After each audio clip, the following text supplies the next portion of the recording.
Hope you have seen my first video, the introduction video on cryptography and network security. So in this video, I am going to discuss common security goals.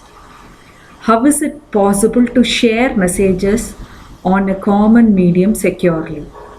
So these things are addressed in this video. So all information security addresses on the three goals stated below: how to protect confidentiality of the data, how to preserve integrity of data, and at the same time make the data available for authorized use. How can this be achieved? So before discussing on it, let me brief you what actually is confidentiality. Confidentiality means that data, objects, and resources are protected from unauthorized viewing and access. Integrity means data is protected from unauthorized changes in order to ensure that it is reliable and correct. Availability means authorized users have access to the systems and resources whenever they need. Right. So this is what is confidentiality, integrity, and availability. So we have the CAA triad.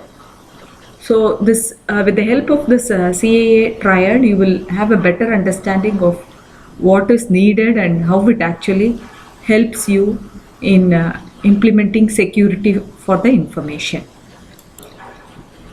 So one good example for explaining you confidentiality is in banking sector. So here customers' accounts need to be kept secret. So at the same time, keeping it secret is actually called as confidentiality, meaning the personal information about the customers should not be shared to any third party. Any unauthorized user should not know the bank details of its customers. So keeping it confidential is a most important aspect of information security. At the same time, when a customer deposits or he withdraws money from the bank, his information or his account details, account balance has to be updated. So how this can be achieved? So here actually there is a change has to be made to the details that is available. So who can make this change? Not everyone can make this. So authorized entities alone will have the ability, or they will have the authority to make changes. So this actually is called as integrity. So integrity means that changes need to be done only by authorized entities, and not an unauthorized person can change it. And at the same time, suppose imagine you are interested to access your account transactions online. If suppose that is not available for you when you needed it, then we tell that availability of that particular information is not there for an authorized user, because you are an authorized user, you are a customer of that particular bank.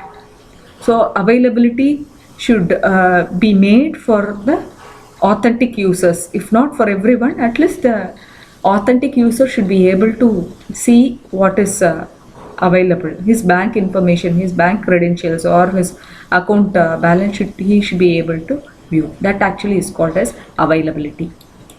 So in real time, if you wanted to make a resource available, then you will have to compromise confidentiality and integrity for that particular resource.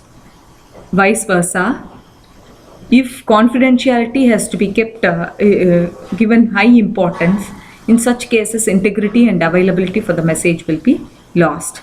Similarly, if integrity is given highest precedence, then confidentiality and availability will be lost. So this is what is explained in the subsequent slides, right? So many confidentiality models are proposed, out of which common confidentiality controls are IDs and passwords, which provide you a high level of confidentiality to the resource or data that is available. Integrity model ensures that unauthorized users are not making modification, and only authorized users make do that modifications, and that too they'll be given a level of uh, possibility to which to some extent they can make all those changes. And last comes your availability model. So we call it as actually if a particular resource is not available for a person when needed, that is an authentic person, when he is not able to access a particular resource in time, then we call it as a denial of service. This is actually an intentional attack, or this can happen because of undiscovered flaws in the implementation.